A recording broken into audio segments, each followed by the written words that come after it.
El objetivo de esta jornada cultural es difundir, dar a conocer, poner en valor el rico patrimonio de Navarra, que en esta edición tiene lugar en Tafalla. Y esto se da pues gracias a la financiación del Gobierno de Navarra, que otorga la Cátedra de Lengua y Cultura Vasca para organizar estas jornadas de divulgación cultural. Y bueno, van a tener lugar varias conferencias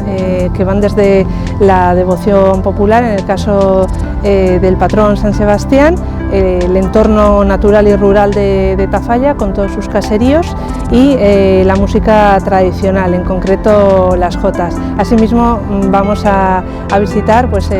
parte de ese entorno rural en una visita guiada. San Sebastián ha sido un santo siempre muy importante en la cristiandad, fue de los primeros mártires, ha tenido mucha repercusión, mucha devoción, no solo en su Italia natal, sino, como podemos ver, ha llegado también a la península. En su día llegó a Tafalla, en Tafalla se le venera desde tiempo inmemorial, no sabemos exactamente cuándo fue el primer momento donde se le proclama como patrón, pero sí que encontramos documentos en los que con fechas muy bien establecidas se va ratificando ese voto de patronazgo. Tenemos uno de los primeros a partir del año 1426, que es el momento en el que en la villa de Tafalla encarga al cantero Juan Lomé una escultura, una imagen de San Sebastián. Y es una imagen que nos llama especialmente la atención porque no tiene una representación,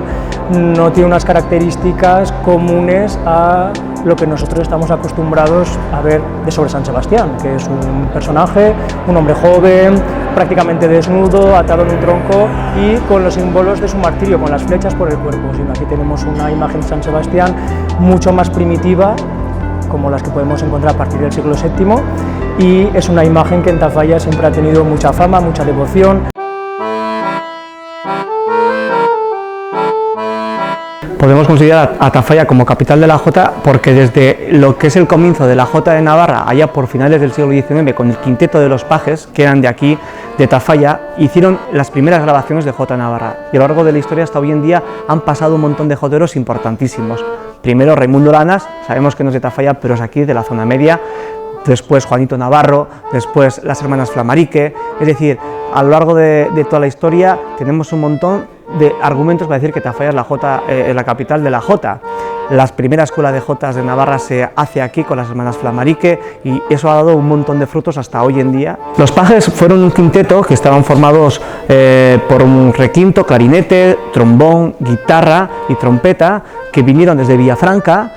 Su padre era Rosendo Catalán. Llegaron a Tafalla allá por 1867 con un padre que tenía mucho amor a la música, con formación musical, que eso lo llevó a los hijos mamaron lo que vieron en casa y fundaron y crearon un quinteto que se hizo famosísimo en aquella época, a finales del 19 y principios del 20, que amenizó en Tafalla los días de festivos con su baile, que llegaron a tocar en un montón de pueblos, de localidades e incluso en las bodas de Alfonso XIII.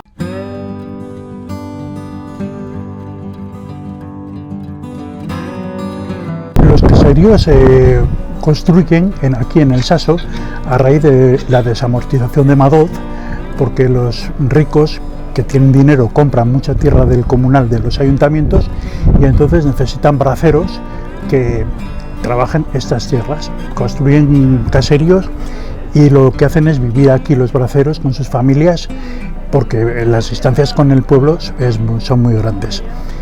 Este que estamos concretamente es el caserío de Gregorico,